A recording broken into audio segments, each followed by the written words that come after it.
This question is from NEET 2022 examination. The statement of the problem says a shell of mass m is at rest initially. तो m mass दिया है और this is at rest. Initial velocity is 0. It explodes into 3 fragments having masses in the ratio of 2:2:1. So suppose the masses are 2x, 2x and 1x. Ratio दिया है तो 2x, 2x, 1x assume कर लिया और तीनों masses को, तीनों जो फ्रैगमेंट्स हैं उनको ऐड करने पर टोटल मास मिलेगा और ये कितना आ जाएगा 2x plus 2x plus 1x मतलब 5x will be equal to m.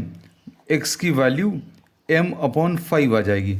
Therefore the 3 fragments are 2x मतलब 2m/5 कॉमा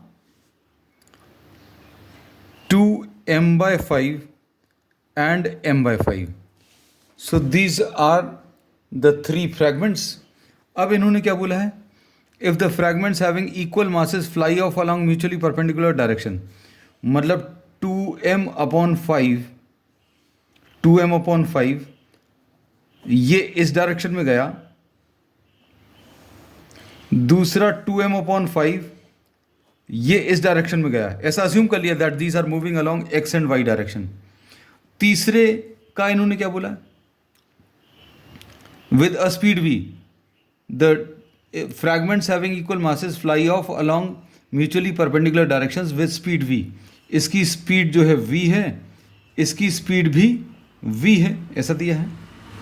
अब the speed of the third lighter fragment अब हम लोगों को बताना है. So we say that we can write down the final momentum. Final momentum कैसा लिख सकते हैं? फाइनल मोमेंटम ये आ जाएगा 2m/5. ये तो मास आ गया. वेलोसिटी कितनी है? v है. डायरेक्शन कैसा है? Along the x direction. इसका क्या लिख सकते हैं? 2m/5 into v, mass into velocity. और इसका डायरेक्शन हम लोगों ने अज्यूम किया अलोंग द y डायरेक्शन. इन्होंने 2 म्यूचुअली परपेंडिकुलर डायरेक्शन दिए हैं कि ये जो इक्वल मासेस हैं these are moving along 2 mutually perpendicular directions. तो ये mutually perpendicular direction x direction भी ले सकते हैं और y direction, x and y direction. अब तीसरा m/5 इसका नहीं पता तो we are writing this as v dash. अब इसके बाद इनिशियल मोमेंटम. इनिशियल मोमेंटम ये कितना? m इंटू 0 आ जाएगा. अब law of conservation of momentum क्या बोलता है कि initial momentum will be equal to final momentum. Final momentum कितना आ गया? इनिशियल मोमेंटम 0 क्योंकि initially mass is m, velocity 0. 2m/v into I plus 2m/5 v into J plus m/5 into V dash. ऐसा लिख लिया.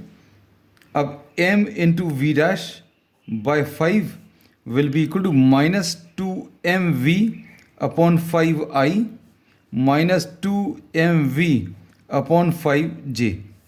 अब इसमें 5 कैंसिल होगा पूरे में से, m भी कैंसिल हो जाएगा पूरे में से.